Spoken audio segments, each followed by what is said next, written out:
আজকে বিকালেও ফুলকপির পাকোড়া বানাচ্ছি। আসসালামু আলাইকুম বন্ধুরা। সবাইকে জানাই বিকালের অনেক, অনেক শুভেচ্ছা। আজ বিকালেও নাস্তা হিসেবে বানালাম ফুলকপির পাকোড়া। আসলে ফুলকপিটা আজকে একটু অন্যভাবে রান্না করেছি। অন্যদিন আমি এটা শুধু ভাপ দিয়ে নিই, কিন্তু আজকে ভাপ দিয়ে পানি ফেলে দিয়েছি। আসলে এরকম পানি ফেলে দেওয়া আমি একদম পছন্দ করি না। আমার কাছে মনে হয় যে সবজির সব গুণ বের হয়ে চলে গেল। কিন্তু আজকে সেই পদ্ধতিতেই আবার রান্না করলাম।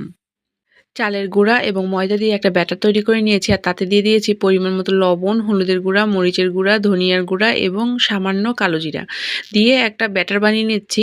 সিদ্ধ করে রাখা ফুলকপিগুলো এই ব্যাটারে ডুবিয়ে তারপরে আমি ডুবো তেলে ভেজে নিব। আর এভাবেই একদম তৈরি হয়ে যাবে খুব সহজেই ফুলকপির পাকোড়া। ফুলকপির পাকোড়া বড় থেকে বাচ্চা সবাই খুব খেতে পছন্দ করে, তাই বিকালের নাস্তা হিসেবে এটা একটা আদর্শ নাস্তা।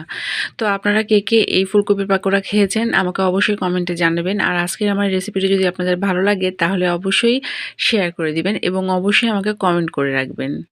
সবাইকে বিকেলের অনেক অনেক শুভেচ্ছা। সবাই ভালো থাকবেন। আসসালামু আলাইকুম।